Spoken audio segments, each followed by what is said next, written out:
Queridos, bom dia! Que a graça e a paz do nosso Deus esteja sobre a sua vida. Hoje estamos aqui, eu, Danilo, Charlie, nós iremos fazer o estudo hoje da nossa lição, essa revista que tem nos abençoado, temos crescido com essa revista.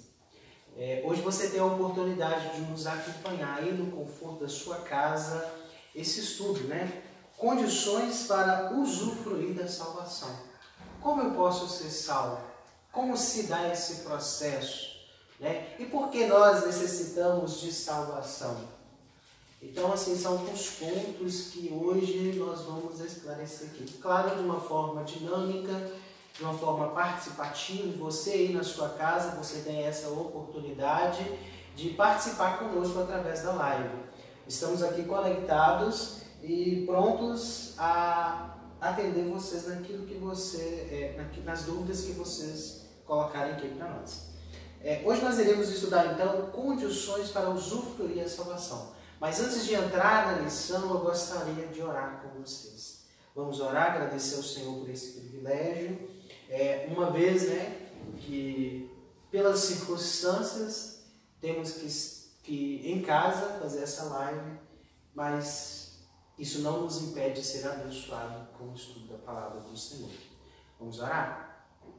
Senhor Deus, amado Pai, em nome do Senhor Jesus, agradecemos ao Senhor por essa oportunidade, ó Pai, onde muitas pessoas, ó Deus, agora em casa, muitos templos fechados, são impedidos, ó Pai, de cultuar ao Senhor em comunhão dentro do templo. Mas aqui, ó Deus, nós temos a oportunidade de, ao mesmo tempo distante, mas também conectado, cultuar ao Senhor, Pai, em comunhão com os nossos irmãos. Muito obrigado, Deus, porque isso é uma dádiva do Senhor, ó Pai. Muito obrigado por esse privilégio. Toma agora, Deus, esse estudo, que o Senhor venha nos abençoar, ó Pai, com esse estudo, ó Pai. Abençoa aqueles que estão nos acompanhando. Que o Senhor agora, Deus, venha abrir a mente de cada um. Abra a nossa mente, ó Pai. Abra o nosso coração, para que nós possamos, ó Deus, ser alimentados, ó Pai, pelo Senhor, ó Pai. Toma a vida do Charlie, a vida do Danilo, toma a minha vida, ó Pai. Nós possamos ser orientados, dirigidos e movidos agora pela Tua graça, pelo Teu Santo Espírito. Amém. Assim, ó Deus, nós te agradecemos em nome do Senhor Jesus. Amém. Amém. Amém, queridos? Amém. Condições para usufruir da salvação. Na introdução vai dizer que o ser humano não cumpriu o propósito primário quando Deus o criou. E nós vimos nos outros estudos passados a condição do ser humano, como se deu essa queda, no que levou o ser humano então a necessitar dessa obra redentora, da salvação em Cristo Jesus. Então nós vimos lá em Gênesis, capítulo 1, versículo 26, que Deus criou o ser humano à sua imagem e semelhança. Imagem e semelhança. Por que imagem e semelhança? Porque Deus, Ele fez o homem com alguns atributos e Deus comunicou alguns dos seus atributos com o ser humano. Por isso nós somos imagem e semelhança de Deus. Na sua vida racional, por exemplo, o ser humano ele pode raciocinar, tem intelecto, o ser humano ele tem vontades, tem sentimento. E na sua vida moral, o ser humano ele era bom e sem pecado. Mas com a queda lá no Jardim do Éden, o ser humano então ele é corrompido. A sua vida moral, o seu lado moral, que antes era bom, antes era puro, sem pecado, sem mancha. Então depois que o homem peca, o homem então cai. O homem então se contamina com o pecado. Então o homem ele se separa de Deus. Em Romanos 3:23 vai dizer que todos pecaram e carecem da glória de Deus. Então, queridos, pensando nesse assunto, condições para usufruir da salvação. Então nós entramos nesse impasse. Jesus veio, Jesus morreu, cumpriu a sua obra redentora. E agora, como eu faço para ser salvo? O que eu preciso fazer para ser salvo? Então, nós vamos dar início à nossa lição de hoje, trabalhando em cima desse tema. Vamos abrir as nossas Bíblias em Marcos, capítulo 1. Nós vamos ler do versículo 4 ao versículo 15. Marcos, capítulo 1, versículo 4 ao versículo 15. Os nossos irmãos aqui vão nos acompanhar e à medida nós vamos discutindo, né? Que diz assim: apareceu João Batista no deserto, pregando o batismo de arrependimento para a remissão de pecados. Saíam até com ele toda a província da Judéia e todos os habitantes de Jerusalém, confessando seus pecados, eram batizados por ele no Rio Jordão. As vestes de João eram feitas de pelos de camelo. Ele trazia um cinto de couro e se alimentava de gafanhotos e mel silvestre. E pregava dizendo: após mim vem aquele que é mais poderoso do que eu, do qual não sou digno de, curvando-me, desatar-lhe as correias das sandálias. Eu vos tenho batizado com água, ele, porém, vos batizará com o Espírito Santo. Naqueles dias veio Jesus de Nazaré da Galileia e por João foi batizado no Rio Jordão. Logo ao sair da água viu os céus rasgarem-se e o Espírito descendo como pomba sobre ele. Então foi ouvida uma voz dos céus: Tu és o meu Filho amado, em ti me comprazo. E logo o Espírito o impeliu para o deserto, onde permaneceu 40 dias, sendo tentado por Satanás. Estava com as feras, mas os anjos o serviam.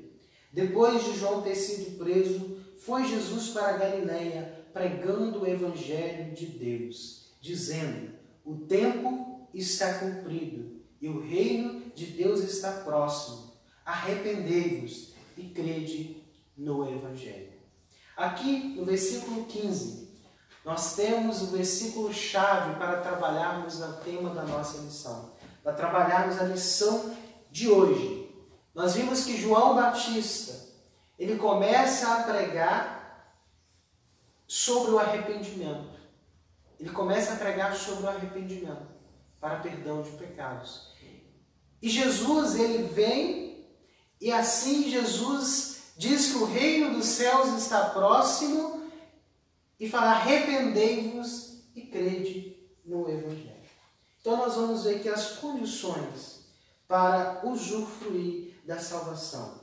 Temos como primeira condição o arrependimento, né? Primeira condição, arrependam-se, né? Arrependam-se. Queridos, estamos aqui com Danilo e Charlie. Eu gostaria que vocês participassem comigo nesse estudo, né? Falasse um pouquinho sobre, por exemplo, por que todos carecem da salvação? Por que todos precisam da salvação? Fique à vontade para discutir comigo. Porque todos precisam de salvação? Sim. Eu tenho necessidade porque, se a gente for olhar a nossa natureza pecaminosa, né? Como a própria irmã Cláudia colocou na live, comentou, colocou que todos nós somos pecadores, né? E isso não vem só lá de Adão e Eva, né? Vem de lá para cá. Então, essa é a necessidade, eu vejo a necessidade da salvação por conta disso.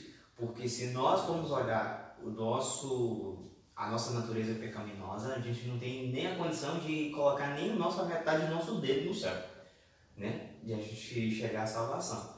Mas por aquele sacrifício que Deus colocou, enviou seu Filho amado, morrer na cruz por nós, eu entendo que a necessidade da salvação vem pela questão do pecado, da natureza pecaminosa que somos, porque já é embalado, parece que já é colocado um selo quando você nasce, né, na caixa aqui, ó, pecador. Você nasce já com um selo carimbado, pecador. Então, essa é a necessidade de a gente achegar-se ao Senhor e requeria a salvação, por conta dos nossos pecados, por conta das nossas transgressões, né? Porque não é simplesmente só atitudes, né? Nós já nascemos com um carinho de pecadores, de acordo com o que eu li a lição. Sim. Em Romanos, capítulo 3, versículo 23 ao 26, vai dizer o seguinte: pois todos pecaram e carecem da glória de Deus. Ou seja, todos, toda a humanidade, não importa quem, né? Então todos pecaram. Ontem eu vendo um vídeo onde quem estava fazendo o vídeo, quem estava dando estudo, falando o seguinte: ele citou um filme chamado acho que é O Rei das Moscas. Você já ouviu falar? Não. Esse filme, ele pega algumas crianças, né, conta a história de um naufrágio em que algumas crianças estavam dentro desse navio e essas crianças sofrem o naufrágio e elas acabam ficando em uma ilha isoladas. Ou seja, só crianças, só pessoas que não tiveram contato com a cultura, com a sociedade, ainda não conviveram, não aprenderam ainda sobre a sociedade. E dentro dessa ilha, o filme mostra que essas crianças desenvolveram várias atrocidades. Ou seja, lá eles aprenderam sobre assassinato, lá eles desenvolveram vários pecados que hoje rodeiam a sociedade e a cultura humana. Então, o que o filme quer nos mostrar? Quer nos mostrar que nós, né, temos essa inclinação pecadora por natureza. Nós temos essa inclinação de pecar. Né? Então, não quer dizer, eu vou pecar porque eu herdei isso do meu pai. Não. Nós somos pecadores. Né? E se nós não estivermos debaixo da graça redentora, se nós não formos justificados, nós vamos sim desenvolver práticas pecadoras. E continuando no versículo 3, Romanos 3, 23 a 26, diz o seguinte: pois todos pecaram e carecem da glória de Deus, sendo justificados gratuitamente por sua graça, mediante a redenção que há em Cristo Jesus, a quem Deus propôs no seu sangue como propiciação mediante a fé para manifestar a sua justiça, por ter Deus, na sua tolerância, deixado impunes os pecados anteriormente cometidos, tendo em vista a manifestação da sua justiça no tempo presente, para ele mesmo ser justo e justificador daquele que tem fé em Cristo Jesus. No versículo 24 diz: sendo justificados gratuitamente. Ou seja, o ser humano ele carregava uma culpa, o ser humano ele carregava o peso do pecado. O ser humano carrega isso. E aqui fala o seguinte, que aqueles que estão em Cristo Jesus, ou seja, antes nós éramos pecadores, nós somos pecadores. Antes nós vivíamos no pecado. Agora nós somos o quê? Justificados. Ou seja, Jesus tornou o pecador, que antes estava debaixo da condenação do pecado, o tornou justo. O tornou limpo. Justo, foi justificado gratuitamente por sua graça, mediante a redenção que há em Cristo Jesus. Essa justificação, essa redenção, nós só encontramos em Jesus Cristo, né? A quem Deus propôs no seu sangue como propiciação mediante a fé, para manifestar a sua justiça, né? Ou seja, propiciação mediante a fé. Jesus pagou um preço, né, que era nosso. Jesus sofreu a condenação que era nossa. Jesus, ele foi crucificado, foi morto no nosso lugar. Então, houve essa propiciação, houve essa obra redentora. Isso acontece o quê? Mediante a fé. É mediante a fé. Ou seja, como eu sou justificado? Como eu Como eu vou me redimir? Através da fé em Cristo Jesus. Interessante, Jefferson, que o texto aí diz, versículo 25, você leu Romanos 3, falando que o sacrifício, o primeiro sacrifício foi Deus que fez em favor do homem, sacrificando seu próprio filho. Sim. É Deus que faz e não o homem que faz sacrifício. Sim. É Deus que faz para que ele possa adquirir novamente essa ligação com o ser humano. Isso é maravilhoso, esse amor de Deus, né? Isso. Um amor doador. Uma das consequências do pecado, né? A consequência do pecado é o quê? É o nosso afastamento de Deus. Sim. O ser humano, ele se afastou de Deus, né? Que as nossas iniquidades, elas nos separam de Deus. Então, os nossos pecados, as nossas iniquidades, né? O pecado da humanidade criou, então, um precipício, né? Entre Deus e os homens. E era necessário, para que resolvesse essa separação, esse precipício, era necessário, então, um sacrifício. Foi o que o Charles acabou de falar, né? Era necessário um sacrifício. Sacrifício propiciatório, né? Propiciatório. Então, alguém precisava morrer em nosso lugar. E Jesus foi esse que morreu em nosso lugar. Então, Jesus se tornou, então, nosso mediador. Aquele que liga, né? Antes nós estávamos separados de Deus pelos nossos pecados. Agora nós somos justificados e agora Jesus faz essa ponte de ligação entre o homem e Deus. Tá, mas nós estamos falando sobre condições para usufruir da salvação. Nós estamos falando a respeito como eu posso ser salvo. Então nós vamos discutir o primeira condição aí. Como eu faço como eu sou justificado, né? Como eu sou justificado? Primeira condição, arrepender-se. Arrepender-se. Lá em Lucas, capítulo 3, versículo 8, se não me engano, deixa eu só abrir aqui. Lucas, capítulo 3,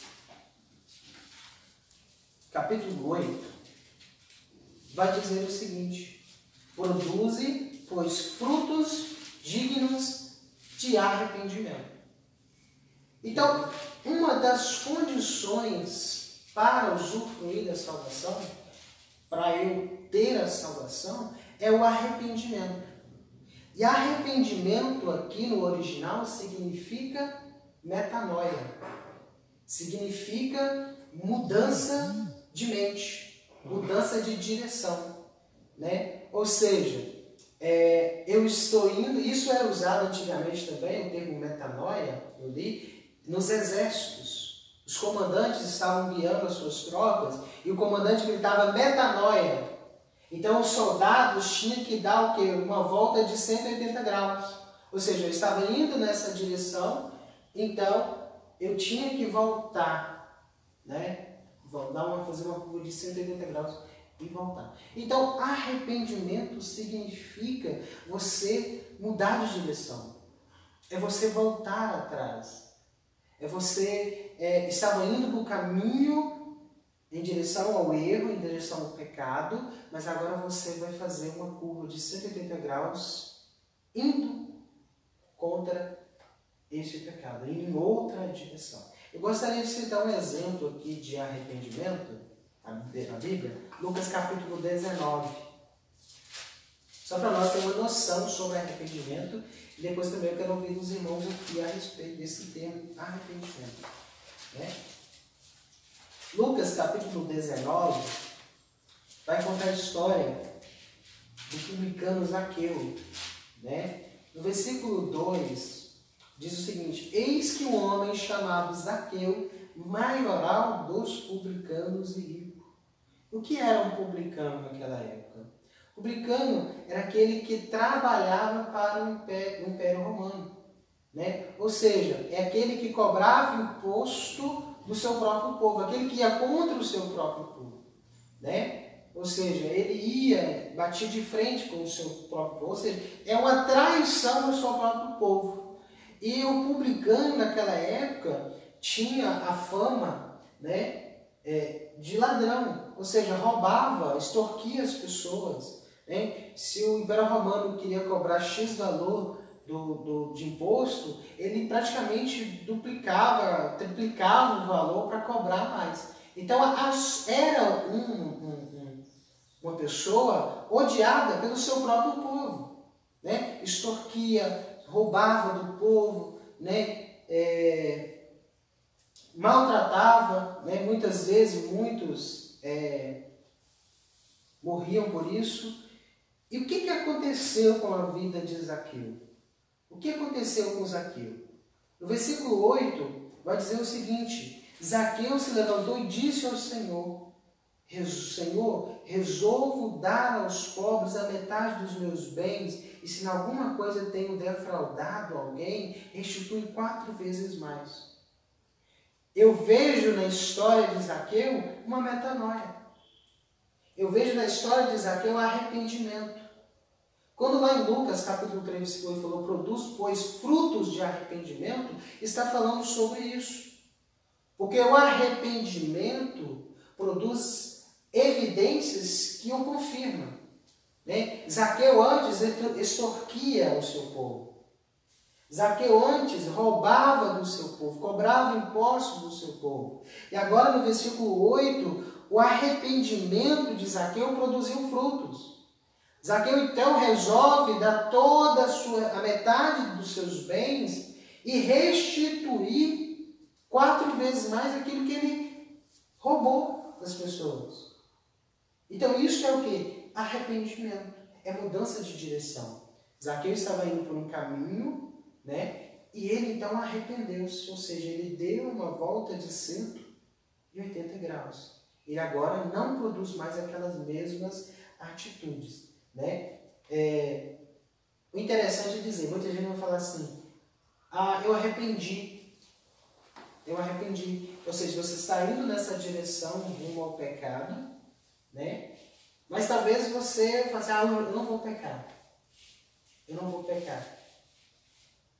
Mas esse não pecar, você ainda não mudou de direção. Você precisa mudar de direção.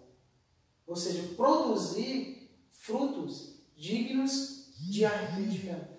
É o que Jesus falou, João Batista falou lá em Lucas 3. Eu até postei uma foto sobre isso, né? O se arrepender é um passo. Você se arrepende, é como se você estivesse ouvindo essa voz de comando mesmo, você muda de direção.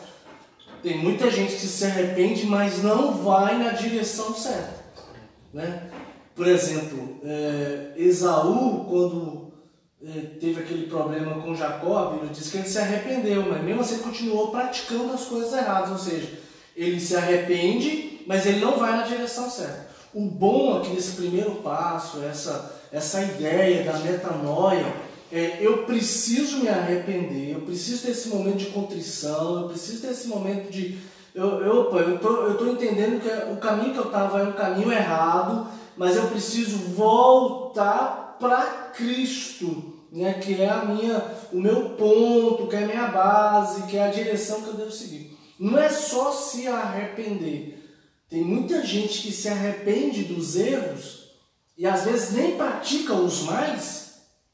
Por exemplo, a gente veio esse sistema carcerário mesmo, pessoas que se arrependem dos seus atos criminosos, não fazem mais e nem por isso adquirem a salvação. Sim. Porque não é só se arrepender, né? Você está falando da direção, a direção, o caminho é Cristo, né? A gente tem que se arrepender, mas tem que se voltar a Cristo.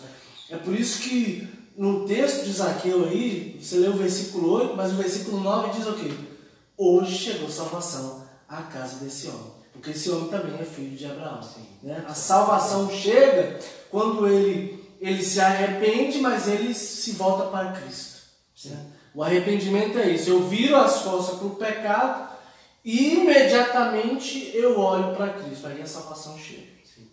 Outro exemplo também está lá em Atos, né? 16, de arrependimento. Atos 16.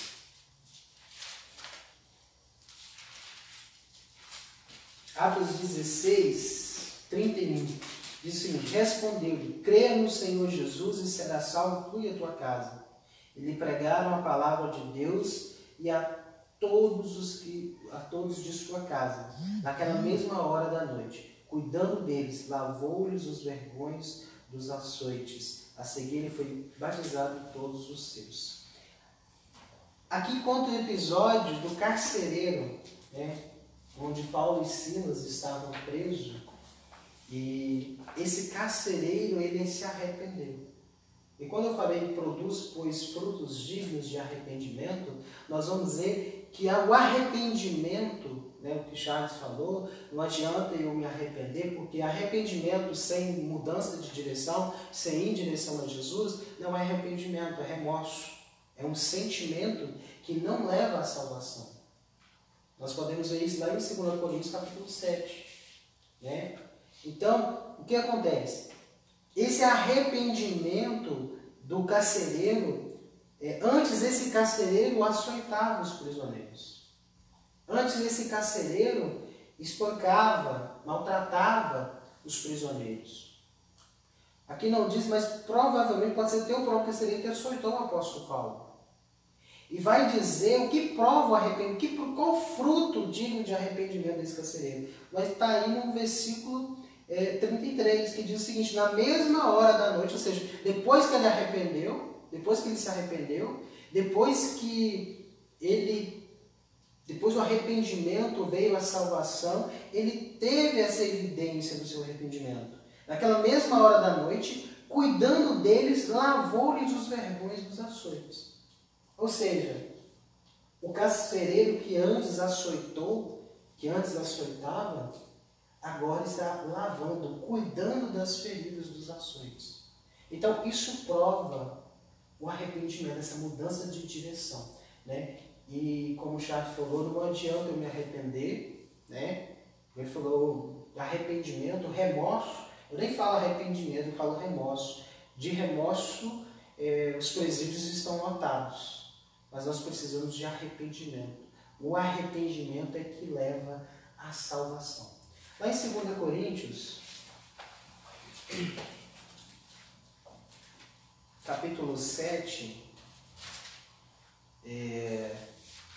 8 em diante, diz o seguinte: Portanto,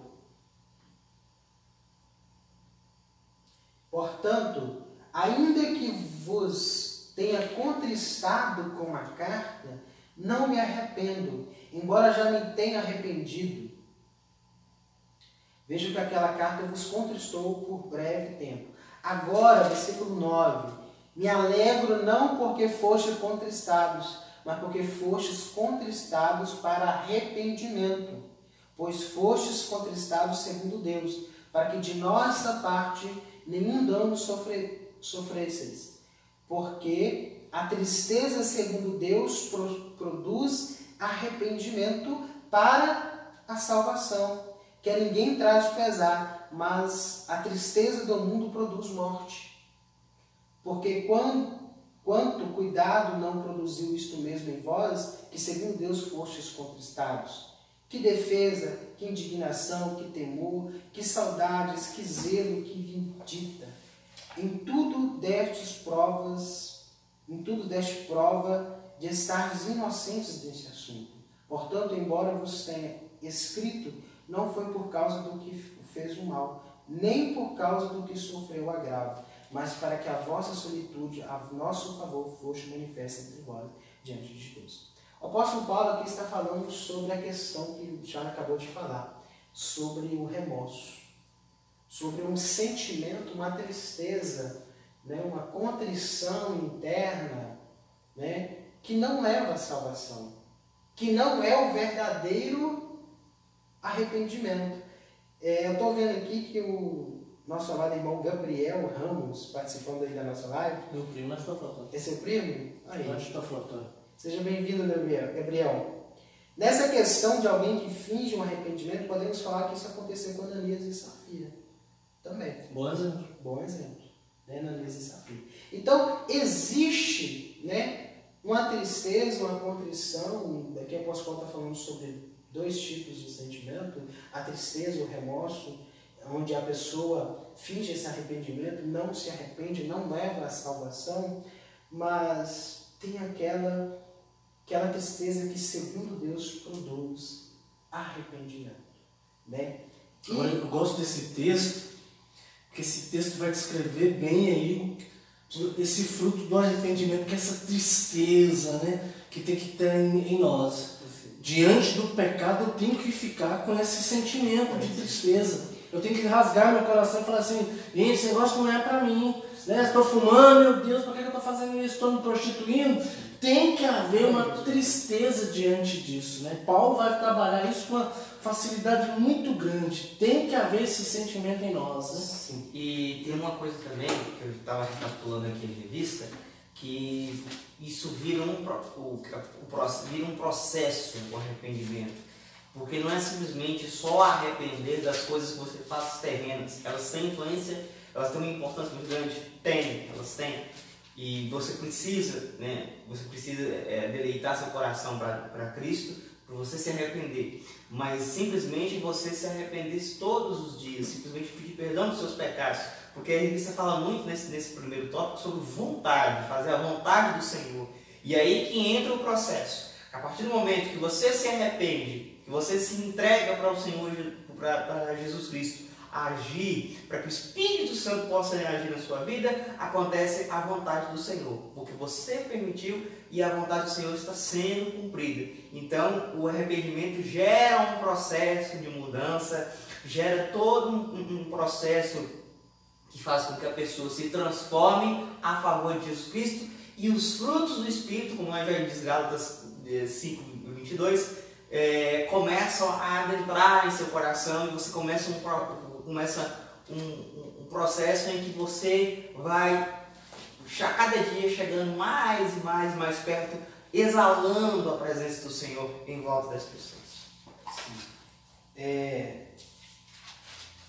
2 Coríntios, continuando aí, vai dizer o seguinte: agora, porém, me alegro. 2 Coríntios capítulo 7, versículo 9 a 12. Agora, porém, me alegro, não porque vocês foram entristecidos, mas porque a tristeza os levou ao arrependimento, né? Pois vocês se entristeceram como Deus desejava, e de forma alguma foram prejudicados por nossa causa. A tristeza, segundo Deus, não produz remorso, mas sim um arrependimento que leva à salvação. E a tristeza, segundo o mundo, produz morte. Vejam o que essa tristeza, segundo Deus, produziu em vocês. Aqui o apóstolo Paulo, no versículo 11, vai traçar aqui os frutos do arrependimento, né? Vai traçar aqui algumas características, algumas evidências daquele que se arrependeu. Não um remorso, não um arrependimento fingido, né? Não uma tristeza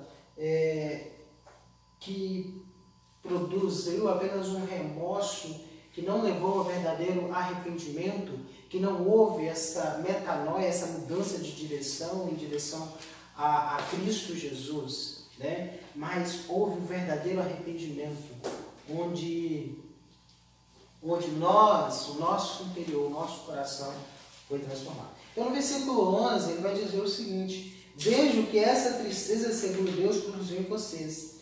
Que dedicação, que desculpas, que indignação, que temor, que saudade, que preocupação, que desejo de ver a justiça feita. Aquilo que o Charles falou, né? Quem passou pelo verdadeiro arrependimento, quem se arrependeu verdadeiramente, né? Aquele que foi salvo, ele agora vai dizer para o pecado, né? Com dedicação, com a sua total reverência, com temor, que aquilo ali não é para ele, né? Ou seja, ele cumpre a justiça, o seu zelo, no seguinte quesito: ou seja, eu não quero mais, eu não vou, o pecado para mim, ele me afasta de Deus, então eu não tenho mais o prazer de pecar, né? O prazer que antes eu tinha, agora eu não tenho mais. Essa mudança de direção. Antigamente eu ia na direção do pecado, eu ia em direção daquele remorso que vai me produzir a morte, eu ia em direção à condenação. Mas agora não, eu me arrependi. Eu dei uma volta de 180 graus em direção a Jesus Cristo. agora, eu não tenho mais prazer no pecado. Eu não estou indo mais em direção ao pecado, eu estou em direção em Cristo Jesus. Os irmãos querem comentar alguma coisa? Eu só quero ler o que o Warren Gruden diz sobre o que é arrependimento para ele. Eu acho super interessante. Ele vai definir arrependimento assim, ó. Arrependimento é uma sincera tristeza por causa do pecado. É renunciá-lo e prometer-se sinceramente abandoná-lo e prosseguir obedecendo a Cristo. Essa é a ideia, né? É pessoal, tem uma tristeza por causa do pecado, eu renuncio e eu me comprometo sinceramente a obedecer a Cristo. É quase, eu acho que pode-se dizer que é bem mais que um sentimento, porque o arrependimento, lá, se eu não me engano, lá em Salmos fala sobre isso, que até os ossos da gente ficam fragilizados, né? Então, o arrependimento chega a incomodar tanto que você começa a olhar para si mesmo e fala, não, isso não encaixa para mim, isso não serve para mim, entendeu? Onde é que você está me levando? E não é simplesmente só uma obrigação que a pessoa faz, e sim uma necessidade que a pessoa vê, não, isso está me prejudicando, isso não vai me levar a lugar nenhum, isso não vai me trazer benefício, nem muito menos para Deus, então incomoda de uma forma que você acaba não resistindo e você se sente muito incomodado, que aí é o processo, que aí é a incomodação do Espírito Santo, que é um outro processo, uma outra história, que não tem a ver muito com a revista, mas que tem uma diferença muito grande. Sim. Então, o arrependimento, vamos agora tentar aqui delinear aqui para nós podermos ir para o próximo ponto. É o seguinte, então arrependimento é eu reconhecer que sou um pecador. Eu reconhecer que o meu pecado, a minha prática pecaminosa, é uma rebeldia contra Deus. Né? Então eu preciso, então, me arrepender para que o Senhor me cure. Para que eu possa ser justificado. Aí na nossa lição vai dizer o seguinte: temos sim que reconhecer em contrição as faltas que temos praticado contra nós mesmos, contra os da nossa família e demais semelhantes, para que com a ajuda dele nos corrijamos. Temos de confessar nosso orgulho, vaidade, egoísmo, rebeldia, desamor, para que ele nos vá curando, junto com o reconhecimento de que somos pecadores rebeldes. Precisamos confessar com sinceridade o nosso desejo ardente de viver o estilo de vida que ele deseja de nós. Confessar-lhe e pedir-lhe perdão e ajuda para vivermos a vida com ele. Isso é arrependimento.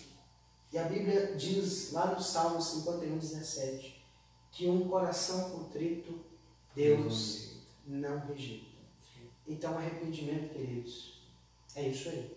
É eu reconhecer que sou pecador, em meu interior, em meu coração, haver uma contrição sincera que me leva a essa mudança de direção. A eu produzir agora novas evidências. Agora eu não quero mais viver a vida, caminhar como eu caminhava, mas agora eu quero seguir em direção a me assemelhar com aquilo que Jesus quer que eu viva. Arrependimento, para ser resumido, é isso. Alguém quer completar o arrependimento ou podemos ir para o próximo? Podemos ir? Pode. O próximo tópico é a segunda condição. Então nós vimos como primeira condição para usufruir da salvação é o arrependimento. Jesus vai dizer, arrependei-vos e credes no Evangelho.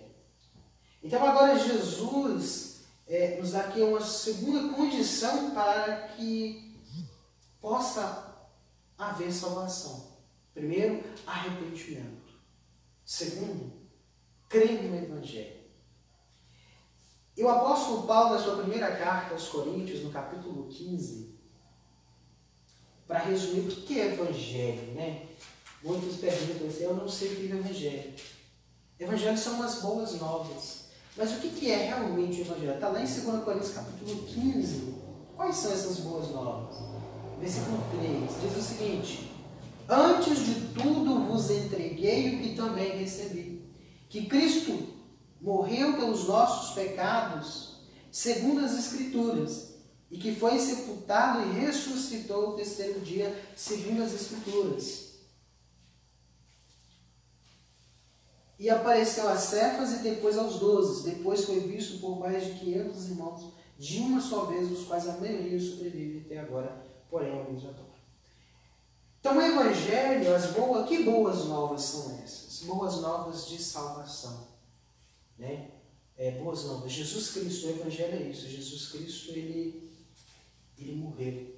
Jesus Cristo, ele foi crucificado, morreu e ressuscitou no terceiro dia. Essas são as boas novas de salvação. Por quê? É através da ressurreição de Jesus Cristo que hoje nós podemos ter a salvação. Então, pensando nisso, crer no Evangelho, né? Aqui a revista vai dizer, aquilo que eu falei, que o Evangelho significa boa nova, né? E essa boa nova é que Deus nos ama, desejamos que voltemos a Ele pela mediação de Jesus Cristo, seu Filho. Crer no Evangelho é crer em Jesus Cristo como Salvador, Senhor e Mestre. Nós vimos na última lição da nossa revista sobre Jesus como Senhor, como Salvador, Jesus como Senhor e Jesus como Mestre, né? Jesus é aquele que nos livrou, nos trouxe a libertação. Ele como Salvador, Ele nos trouxe essa purificação e Ele nos entregou um propósito. Né? Nós temos um propósito em Cristo Jesus e como Jesus, nosso Senhor, agora nós devemos o seguir, tomar os seus ensinamentos, Jesus como Mestre. Então, crer no Evangelho é crer no Senhor Jesus como Salvador, Senhor e Mestre, né? Que mediante o nosso arrependimento nos recebe e nos ajuda a caminhar nesse novo caminho, que é Ele mesmo, amparando-nos e levando-nos quando tropeçamos a cairmos. Alguém quer comentar um pouquinho sobre o Evangelho? Crer no Evangelho. Nós podemos traçar aqui ou seja, o significado do Evangelho, hoje nós podemos ampliar esse significado, né? Evangelho, boas novas, né? Boas novas de salvação, né? Para quem está escravizado pelo pecado, boas novas de libertação, né? Para quem está aprisionado, né? Boas novas de libertação. Então, as boas novas, nós podemos aqui traçar vários significados. Aquele que Jesus mostrou isso com o Evangelho. Jesus mostrou isso com os seus atos.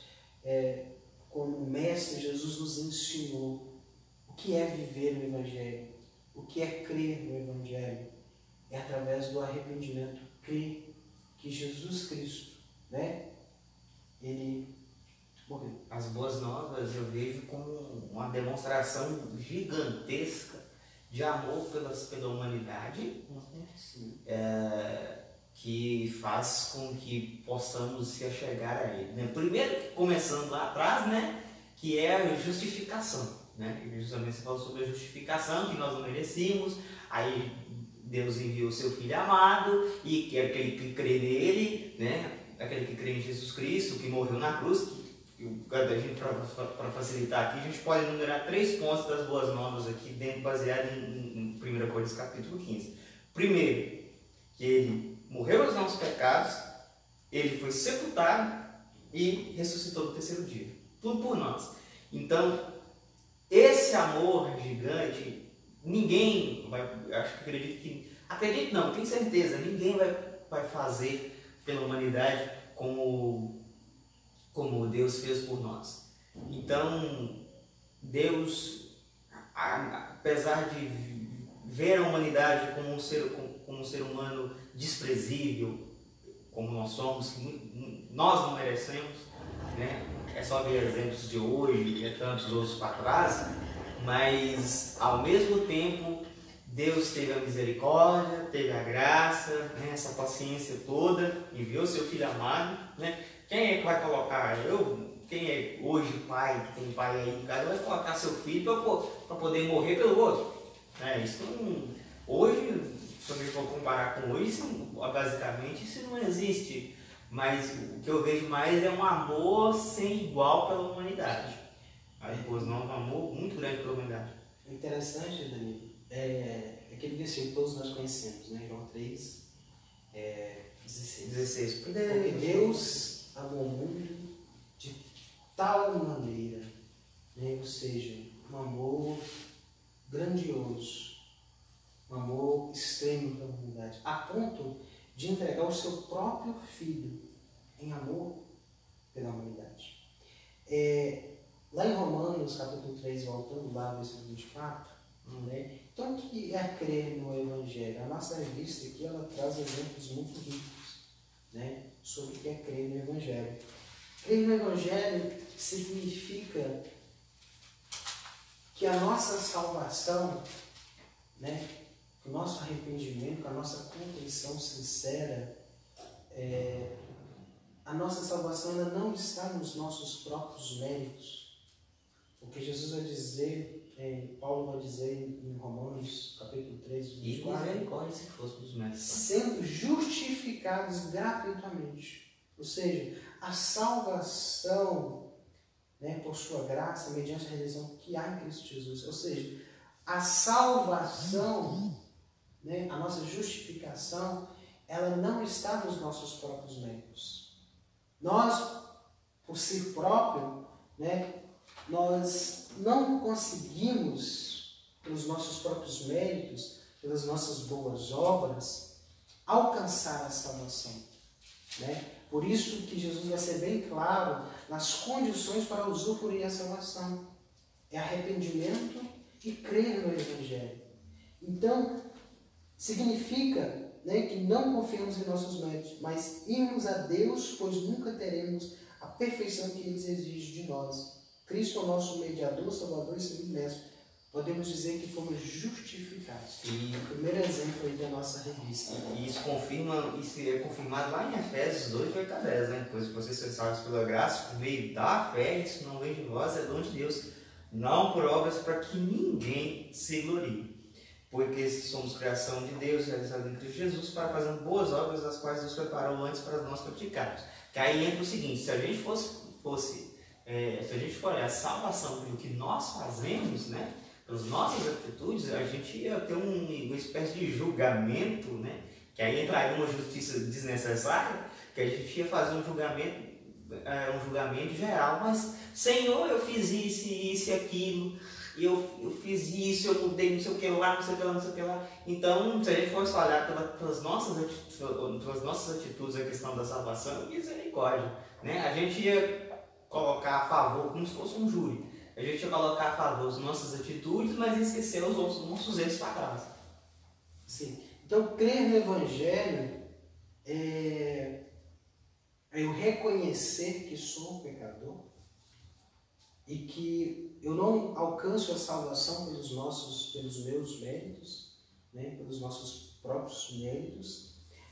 Também significa que desejamos seguir os passos de Jesus, aprendendo com Ele, né? Significa eu não mais, por mais que o pecado me atraia, por mais que os valores desse mundo me atraiam, é dizer que Jesus Cristo é meu Senhor e eu desejo obedecê-lo, né? Significa também que confiamos nele para nos ajudar a caminhar de acordo com a sua vontade e que confiamos no seu perdão quando falhamos, em sua ajuda quando falharmos e em sua ajuda para prosseguirmos. Eis em linhas muito gerais o que significa trilhar pelo caminho que é Jesus. Então, essa nova vida nos permite dizer: fui salvo, né? Tem uma lição passada que fala sobre os tempos da salvação, né? Presente, passado, presente e futuro, né? É crer que eu fui salvo, pois não estou mais perdido, mas sei para onde e com quem estou indo. Estou sendo salvação no presente, é o processo de santificação.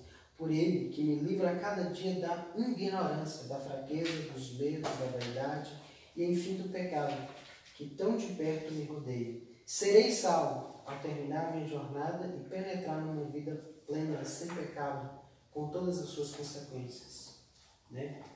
Com todas as suas consequências, dor, morte, desolação, tudo que Deus nunca quis para as suas criaturas. O que é crer no Evangelho? O que vocês entendem para completar aqui?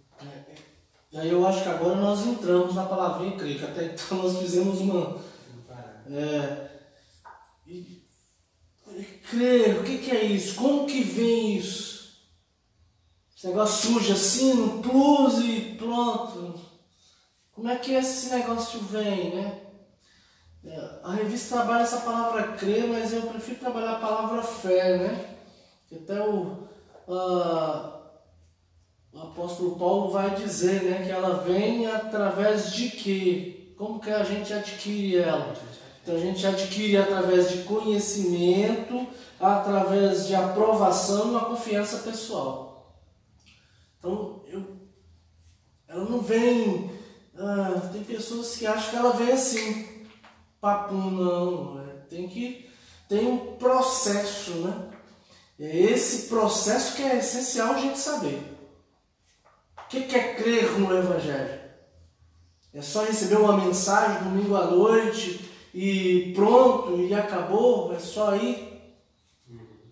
Quais são as necessidades que estão entrelaçadas a essa fé, a esse crer? O que esse crer resulta dentro de mim? Quais são as nuances que isso vai fluir dentro de mim? Aí eu gosto de trabalhar essa palavrinha, né? CTI. O que é fé? CTI. Confiança total e irrestrita. Eu confio totalmente, sem restrição. Para que isso aconteça, eu preciso ter conhecimento. Eu preciso conhecer aonde eu estou depositando a minha fé. Para ter confiança total e restrita. Por exemplo, gosto desse exemplo. Vocês chegaram aqui e sentaram nesse sofá. Vocês conhecem esse sofá? Não. E se esse sofá tivesse quebrado? O que ia acontecer com vocês? Vocês iriam cair. Isso é fé. Vocês lançaram seus corpos nesse sofá, acreditando que ele não ia cair. CTI. Confiança total e irrestrita. Eu confio totalmente, sem restrição. É por isso que tem que ter esse conhecimento. Né? Que Paulo falou assim, que a fé vem pelo ouvir e ouvir a palavra de Deus. Né? Tem muita gente aí que fala, eu tenho fé, mas nunca tiveram contato com a verdade. Verdade. Isso quebra, assim, você falando aí, resumiu muito bem, isso quebra aquele paradigma que você mesmo disse, e as pessoas hoje falam assim, você precisa crer no Evangelho para que você possa ser salvo. Sim. Né? Isso quebra esse paradigma, porque as pessoas hoje, muitos vão dizer, você precisa crer nele, mas eu já acredito, eu creio em Jesus. Né? Mas essa crença, essa fé, né? Como o apóstolo Paulo fala que essa obra redentora, essa mediação, essa justificação mediante a fé, isso é um processo, justamente, é um processo. Isso vai muito além de eu falar assim, eu acredito e pronto. Né? É todo um processo de crença, é eu crer verdadeiramente. E como evidência dessa crença, como evidência dessa fé, é que eu vou ter, né, alguns frutos. Vão evidenciar a minha crença, vão evidenciar a minha fé, que vão me acompanhar.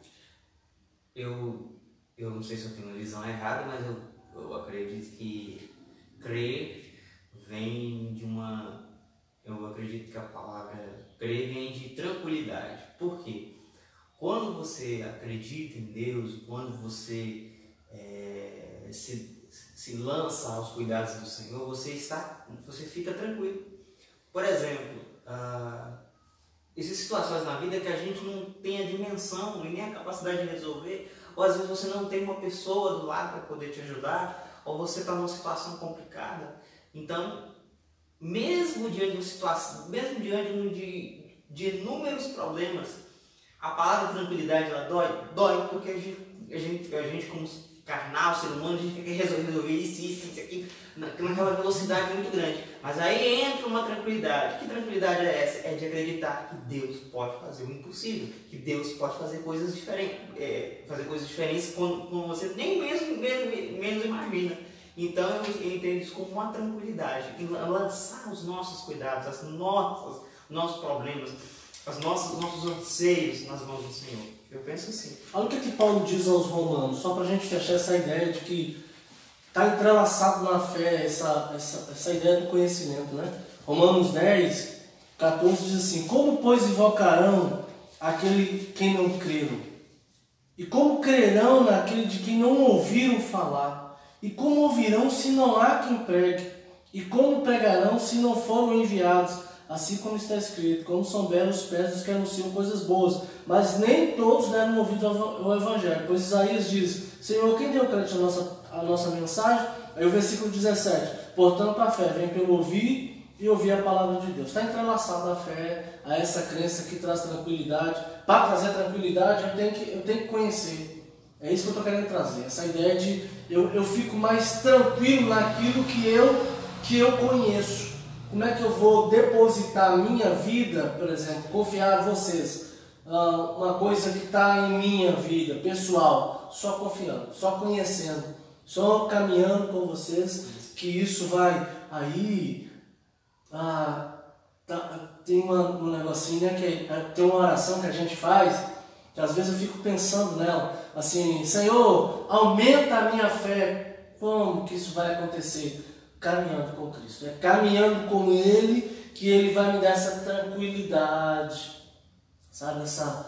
Eu posso confiar, é CTI, né? Confiança total e irrestrita. Eu confio totalmente sem restrição porque eu conheço, né? Interessante que o texto que você citou logo no início aí, que é João 3,16, porque Deus enviou seu Filho para que todo aquele que nele crê, vamos usar essa partícula crer.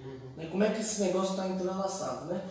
A gente precisa crer, mas esse crer vem através desse conhecimento, dessa confiança pessoal. Isso nos leva, né, a entender que a fé, ela vem do relacionamento. Sim, com Jesus. Totalmente. Né? Ou seja, você exemplificou muito bem aqui a respeito do seguinte: como eu vou confiar, como eu vou depositar minha confiança sem conhecer.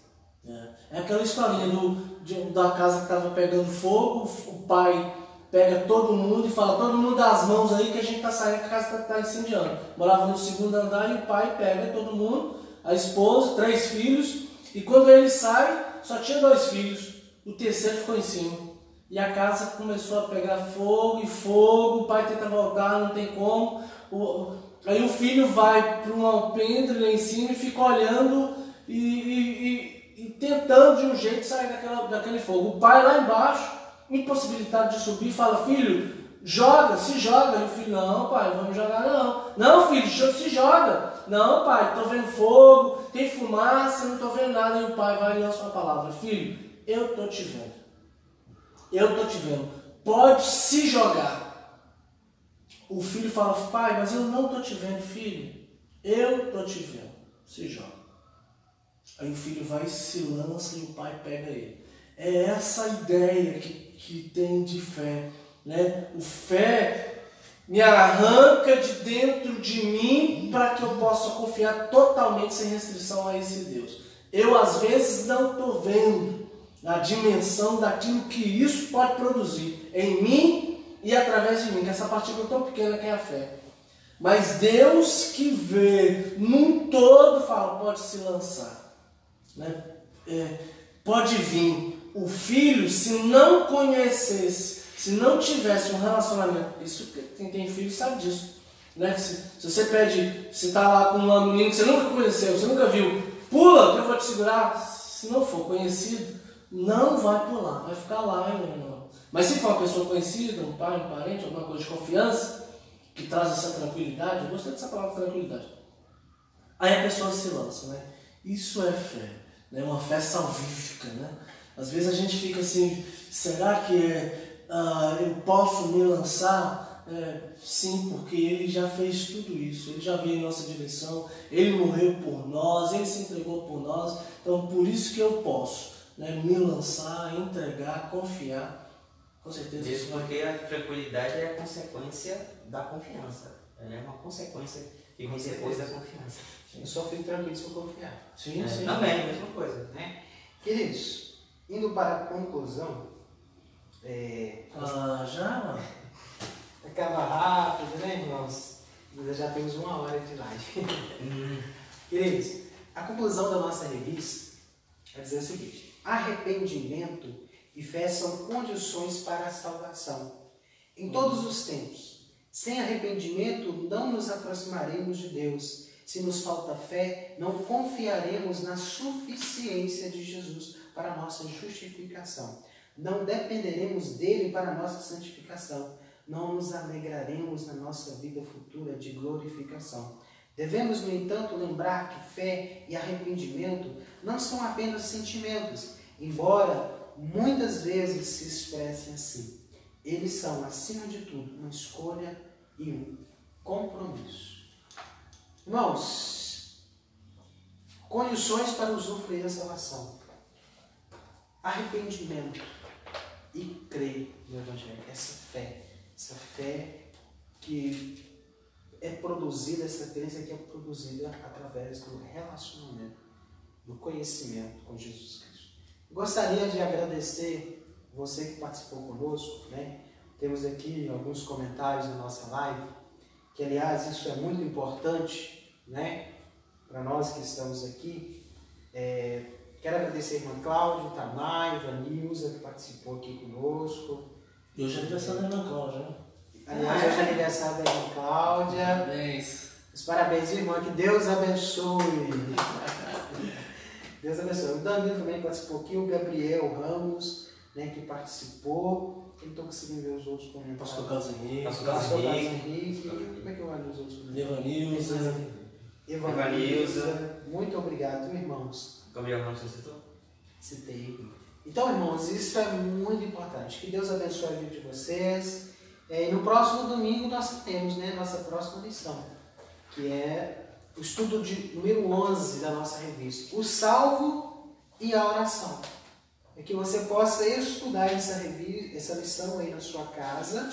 E domingo que vem você marca esse compromisso de estar aqui conosco, participando dessa live, desse estudo, que tem sido muito proveitoso. É bom também que você coloque as suas dúvidas nos comentários, ou você também pode fazer alguns comentários construtivos, né, para enriquecer mais aqui a nossa mesa, o nosso estudo. Esteja à vontade. Que Deus abençoe você, sua família, né? E hoje à noite, às 19h30, nós temos um compromisso marcado, onde nós teremos também o nosso culto de adoração no domingo, às 19h30. Lembrando que o Jefferson falou que domingo vai ser live, mas o vírus tem essa dinâmica, né? Por enquanto está sendo live, mas talvez as coisas podem mudar essa semana aí e a gente volta à nossa rotina normal, né? Mas a princípio vai ser live, vai ser nessa página, vai ser nesse endereço, e desde já nós agradecemos. Por enquanto é live. Hoje à noite teremos também o culto. Vai ser uma bênção para a glória de Deus. Amém. Deus abençoe. Vamos orar? Amém. Irmão Charley. Amém. Encerrando para nós. Amém. Vamos orar. Querido Deus, amado Pai, nós gratos somos a Ti. Amém. Por esse momento tão maravilhoso que temos, Amém. como costume, todos os domingos, Deus, nos reunirmos com os irmãos para aprendermos mais da Tua Palavra. Ó Deus, como é bom nós interagirmos com ela, com a Tua Palavra. Amém. E vê-la, Senhor Deus, se interagindo em nós, movimentando todo o nosso ser, fazendo parte do nosso viver a Tua Palavra. Ela que a própria mesma diz que ela é viva e eficaz, então ela tem vida em nós, e nós temos esse privilégio. Como o salmista diz, nós temos prazer nessa lei do Senhor, que possamos sempre ir a ela e ela vir a nós, mudar o nosso ser, mudar o nosso jeito de viver. Obrigado por essa manhã, obrigado por termos dado a Tua palavra, que possamos ser sempre pessoas sedentas por ela, possamos ter fome por ela, pela Tua palavra. Em nome de Jesus, obrigado, Senhor Deus, pela explanação, explicação, para aquelas pessoas, Senhor Deus, que nos acompanharam das suas casas, que o Senhor continue abençoando e dando a elas sempre essa porção alimentícia e espiritual, que é a Tua palavra. Obrigado por tudo, nos conduza nesse dia, para a glória do Senhor, nos dê paz, nos dê alegria de viver. Nós oramos gratos em nome de Jesus. Amém. Amém. Que Deus te abençoe, Pai, querido, em nome Amém. de Jesus. Deus abençoe.